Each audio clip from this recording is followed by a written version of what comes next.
To begin, we must recognize that all semblances of coherence are but flitting motes in the churning maelstrom of presynaptic certainties, a term I use here to denote the latent pre-cognitive intuitions that precede, nay, anticipate the formalization of thought itself. It is not enough to state that being precedes knowing.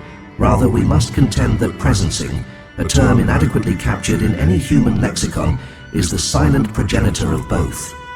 Presencing is not to be mistaken for presence, as presence implies a terminal fixedness, a station of orientation, whereas presencing is the vertiginous self-replication of relationality, an infinite concavity folding inward upon the scaffolding of its own negation. Here we encounter the first of many paradoxes that must be endured, not resolved. For to resolve is to collapse, and to collapse is to obliterate the fecundity of the paradoxical. Consider then the notion of perspicacious recursion.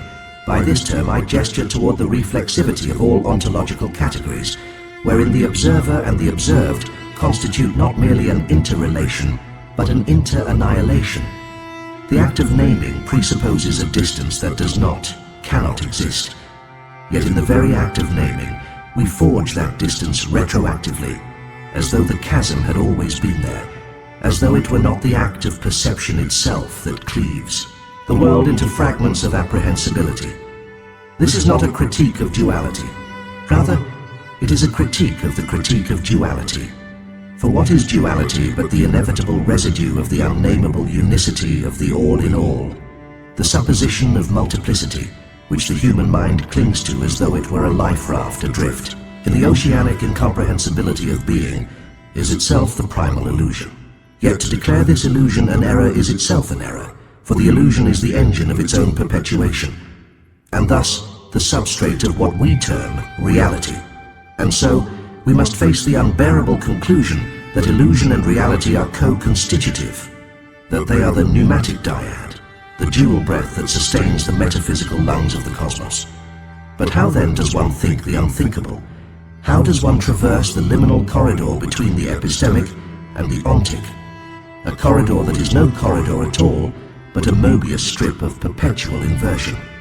Here we encounter the concept of pre-causal autogenesis, the self-engendering of causality before the advent of time, before the differentiation of before and after.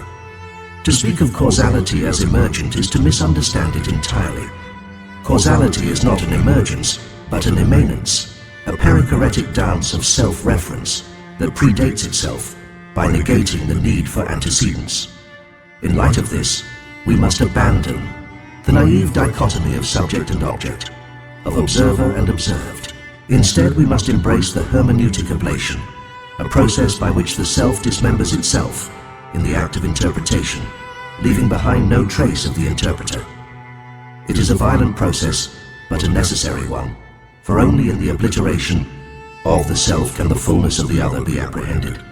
Yet even this apprehension is a mirage, for the other is not other at all but the self seen through the refracted lens of its own obliteration. And so, we arrive at the notion of ontological relativity, a term that must not be confused with relativism. Ontological relativity does not suggest that all truths are equal or interchangeable. Rather, it posits that truth itself is a function of the relational matrices through which it is apprehended. These matrices are not static but dynamic, not given but generated, not discovered but constructed, and yet, paradoxically, they are also the ground from which all construction arises. To speak of truth, then, is to speak of a process, an unfolding, a ceaseless becoming that is always already slipping beyond the grasp of conceptualization. Let us consider an analogy, inadequate though it may be. Imagine a vast and intricate web, each strand pulsating with a luminous energy that flows ceaselessly from node to node. The web is not a thing, but a process, not a structure, but a flux. Each node is both a point of convergence and a point of divergence, a locus of infinite connectivity that is simultaneously a locus of infinite disconnection. To touch one strand is to set the entire web quivering, and yet the web remains untouched, for the act of touching dissolves the very concept of touch.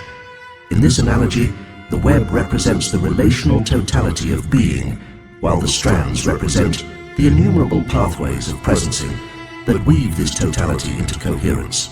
But coherence, as we have already seen, is a fragile and fleeting thing, a veil that conceals as much as it reveals.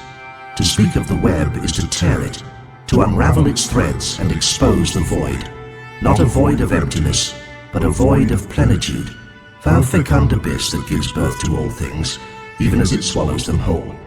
Thus we come to the final and most unsettling realization that to think is to destroy, and to destroy is to create. The act of thought is a cataclysmic event, a rupture in the fabric of the real that gives rise to the illusion of the real. To think is to fracture the unity of being, to shatter it into fragments that can be held and examined even as they bleed the lifeblood of their originary wholeness. And yet, it is only through this fracturing that being becomes knowable, and only through this knowing that it becomes real. In this light, the task of philosophy is not to seek truth, but to endure the terror of its absence, to dwell in the liminal space between presence and presencing, between coherence and chaos. It is a task that demands not courage but surrender, not wisdom but foolishness, not mastery but humility. For in the end, philosophy is not a path to understanding but a path to unknowing, a journey that leads not to the heights of enlightenment but to the depths of bewilderment. And so we must ask ourselves, are we willing to embark on this journey, knowing that it will lead us not to answers, but to questions, not to certainty but to doubt, not to fulfillment but to emptiness? Are we willing to let go of the illusion of mastery and embrace the unrelenting flux of the real? Are we willing to surrender ourselves to the ceaseless unfolding of the all-in-all, knowing that it will dissolve us even as it sustains us? These are not questions that can be answered, for to answer them is to foreclose the very possibility of philosophy. They are questions that must be lived, questions that must be suffered, questions that must be endured. For it is only in the enduring that we may glimpse, however fleetingly, the presencing of the all-in-all, the silent progenitor of thought, of being, of all that is and all that is not.